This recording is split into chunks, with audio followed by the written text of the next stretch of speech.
Hey, folks. Good evening. Good evening. We are back once again. Going to give some more Carolina Panthers updates right here on the U to the 2. I'm your host, Blitzball Champ, and a couple of things I want to talk about. Carolina Panthers picked up another player. Um, It's been announced that this upcoming season, each team will play 17 games. So, one extra game this season. Um, and just a little bit more talk about the upcoming draft. Talk about some pro days that took place, things like that. So, let's get started. So, the latest addition to the Carolina Panthers um, is another wide receiver. Of course, you know we picked up David Moore in free agency, and now we picked up a young undrafted wide receiver coming from BYU in Micah Simon. That's right, not Micah Parsons. Don't get confused with the linebacker from Penn State, but Micah Simon from BYU. So apparently, Mr. Joe Brady and Mr. Scott Fitterer were at his workout, and apparently they saw something in him to pick him up, to sign him to a contract. Uh, so just a little bit about him. Like I said, it's coming from BYU. He was also part of Zach Wilson's pro day workout that took place last week. Um, he posted a 4.34 in the 40-yard dash.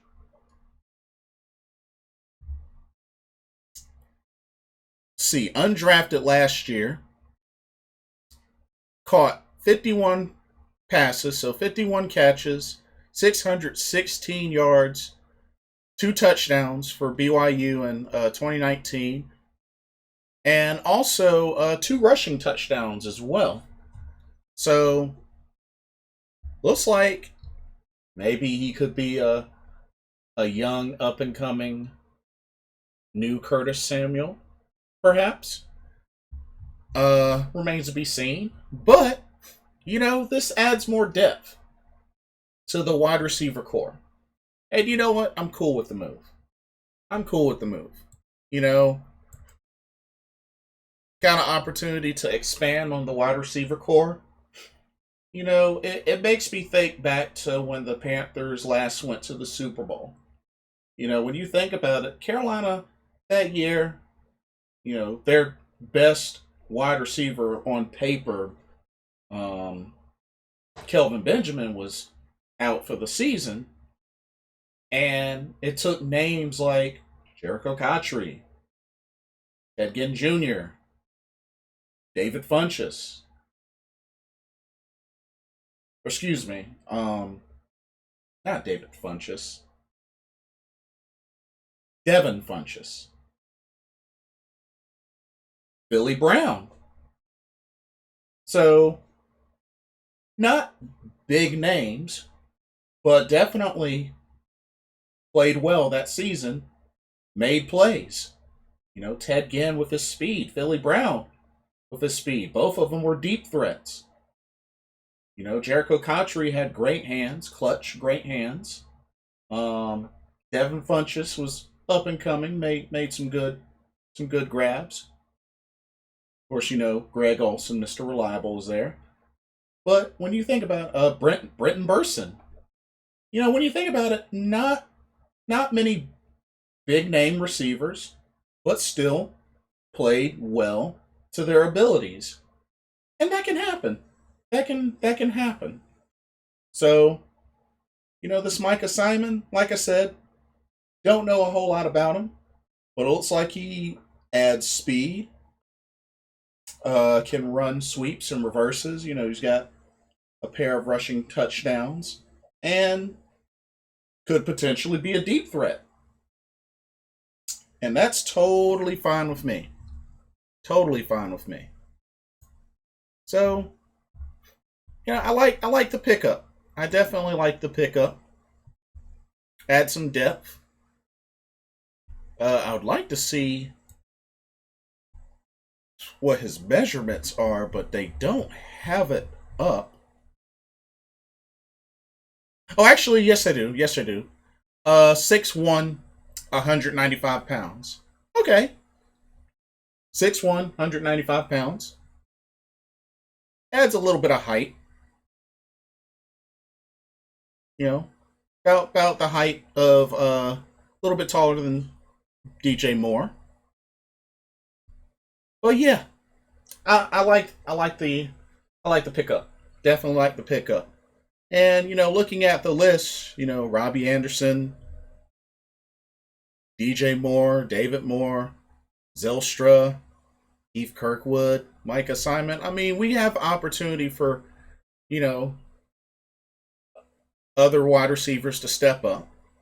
I mean, we know what we got in Robbie Anderson and DJ Moore, which are great. So I definitely like this move. Gives wide receiver core some depth. Gives us something to look at as we prepare for next season. And don't be surprised if some unexpected names in the wide receiver core end up breaking out and becoming playmakers. It's totally possible. Totally possible. Um, I don't think Carolina is over when it comes to wide receivers. I still think they may grab one from the draft. Maybe late in the draft, middle of the draft. I know a lot of people talking about Shy Smith from South Carolina. Maybe worth picking up. So it wouldn't surprise me if they grabbed one more wide receiver in the draft. Maybe later or middle of the draft, pick up another wide receiver. Who knows? I wouldn't be mad at it. But Micah Simon from BYU. Welcome to the Carolina Panthers. Okay. So, talk a little bit about this new 17-game schedule that just got approved. So, 17 games. So, looks like it's going to end up being. So, the season will begin Thursday night, September 9th, and will end January 9th. The Pro Bowl will be on February 6th.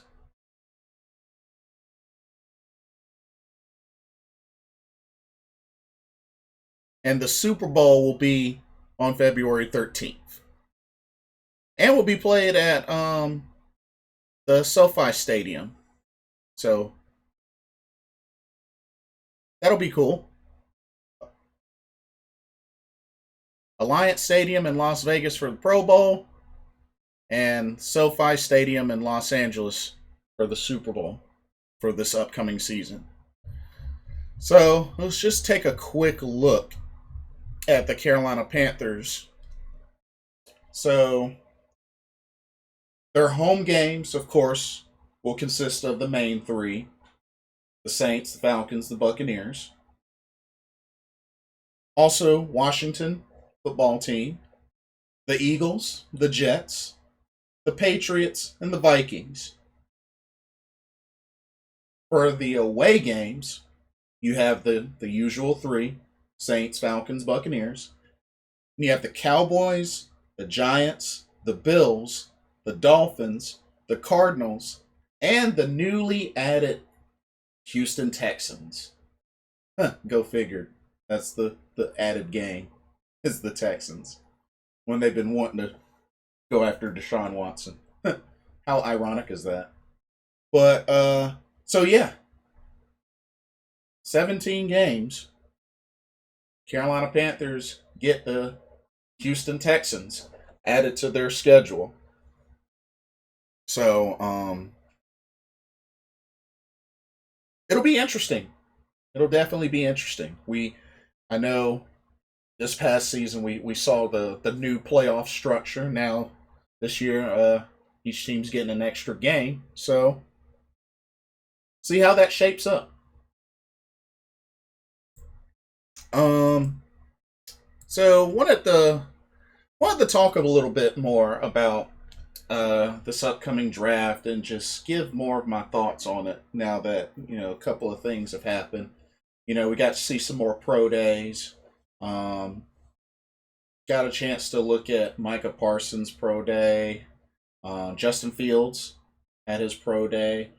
Of course, Mac Jones had a second pro day. Looked at Zach Wilson's pro day.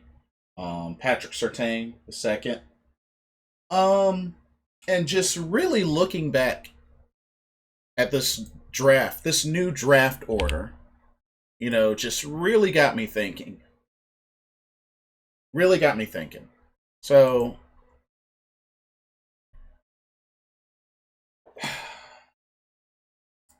I know there's been a lot of talk about a couple of different things, but I see it like this. Now, I don't know how likely it is now for Carolina to attempt to trade up with how the draft order is, but I feel like if they do somehow trade up, it'll most likely be for a quarterback. If they do trade up in the first round, I'm thinking that they're going to pull the trigger at quarterback. Because honestly, by the time it gets to the number 8 pick, I just don't know if the quarterback that they really want will be available. Because now, listening to a lot of different people, I know a lot of folks don't want Mac Jones. He's not my pick either.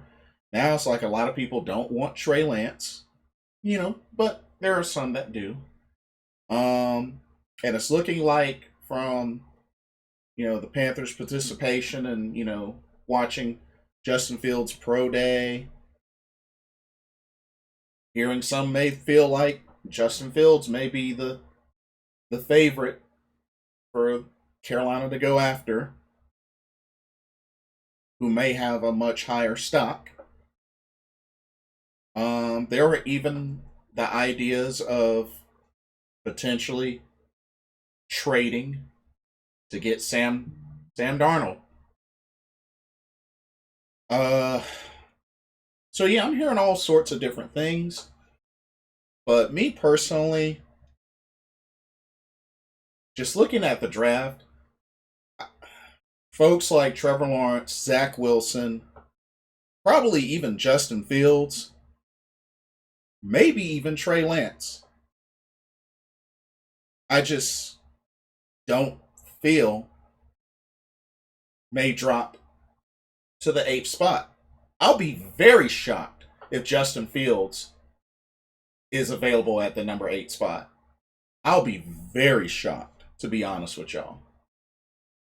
Because I feel like the Jaguars, the Jets, the Niners,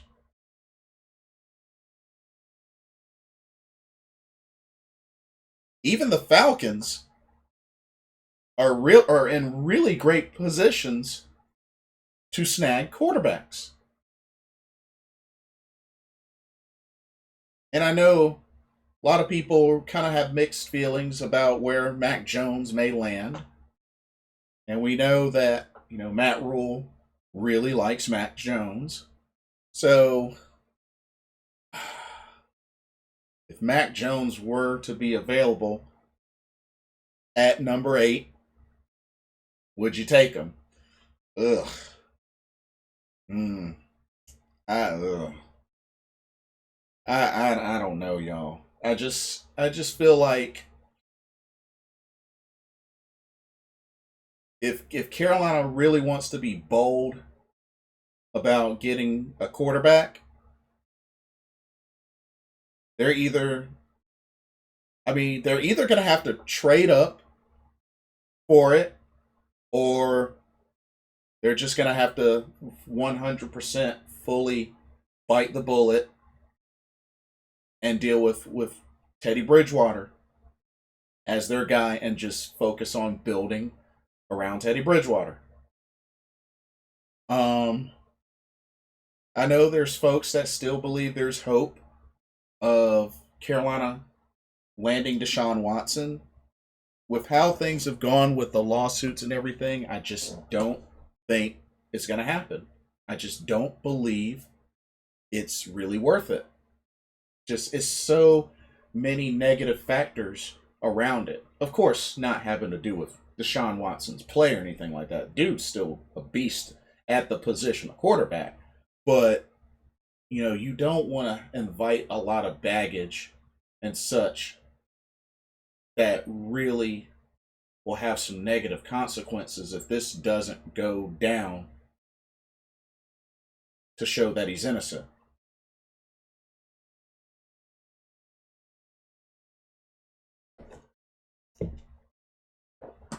So, really looking at this draft, I really strongly feel like Carolina's best bet that first round, offensive line,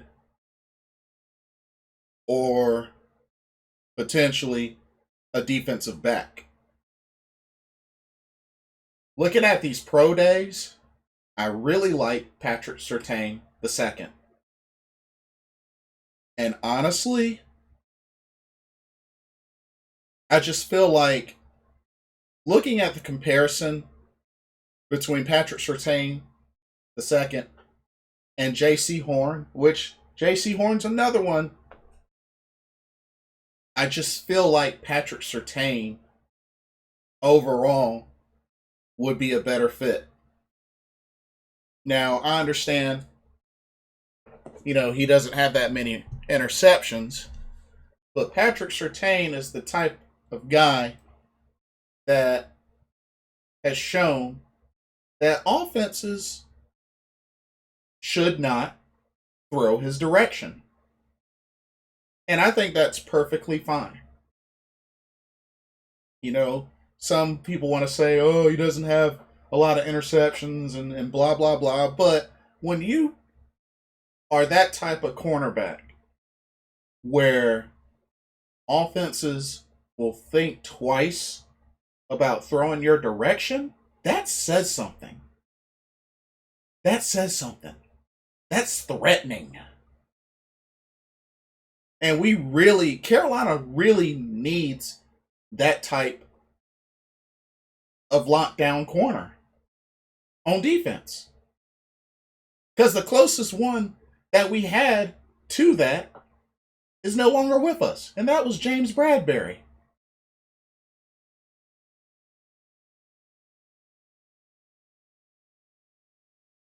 So, and Caleb Fairley, I had good thoughts about him. My main concern is his health coming off that back surgery. You know? But like I said, I'm not going to say I would be upset if we land a Caleb Farley, or a J.C. Horn, but Patrick Surtain II is available at number 8. I don't see why we wouldn't jump on that.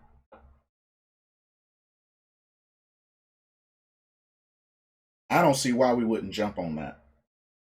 I really like what I saw. I really like what I saw. Um,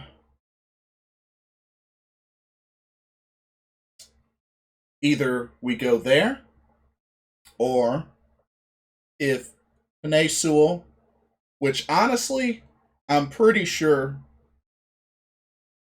either the Bengals or maybe possibly maybe the Falcons, but I still think the Falcons are probably going to snag a quarterback. Either of those two don't get Penei Sewell and he drops. Penei Sewell's definitely somebody to look at. Of course, Rashawn Slater. I mean, I don't think you could go wrong with either two, even though Penei Sewell's pretty much the man that's, the top tackle that they have. They have him at the top. But yeah. So I mean, this team still has a great opportunity to have a good draft. And I'm sorry, but a lot of those folks that are saying, "Oh, we ruined everything because Carolina beat Washington," stop. Seriously, stop. I'm sorry, but just the whole idea we're talking about the idea of intentionally losing a game that the players are not going to do. Nobody is going to want to intentionally lose a game.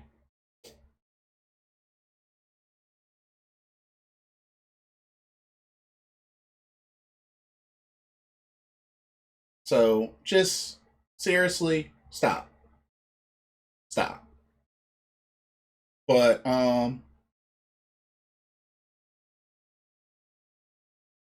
yeah, I really feel like that's the kind of scenario that we're looking at. I feel like unless we trade up, I don't see Carolina getting a quarterback. And it will definitely be interesting to see who could potentially fall to 8. And the only two that I could think of that have the best chance at falling to number 8 is either Trey Lance or Mac Jones. And if it came down to that, who would I rather have? Of course, Trey Lance. But I think realistically, I see Carolina going one of the two big main tackles, whichever one's left. And if you have opportunity at both of them, I'd say go with Sewell. Of the cornerbacks, I don't mind either of the three that I named: Surtain, Farley, Horn. But if I had to pick one, Surtain. Do I still think there's a chance they could get Micah Parsons? Yeah, sure. But I really feel like they're either going to get a tackle or a cornerback in this first round. But what do y'all think? What do y'all honestly think? I just feel like, and the thing is, there's still a lot of time between now and the draft, and of course, trades and stuff can happen even, draft day. So I mean, anything can happen. But that's all that I have for now. But let me know what y'all think. What do y'all think about our newest signee, Micah Simon, wide receiver coming out of BYU? What do y'all think about the new upcoming 7-team game NFL schedule? And just what do you honestly think the Panthers will do or should do in the draft with that first round eighth pick? Like, comment, subscribe, click notification bell so you don't miss a video. And one other thing, I do plan on doing a live stream for the NFL draft. I would like to hopefully do it for each round, but if not, definitely for night one. But we'll see. We'll definitely see. Thank y'all so much for watching. This is Blitzball Champ Jason Ingram signing off. Hope everybody has a blessed night, and I will see y'all soon. Laters.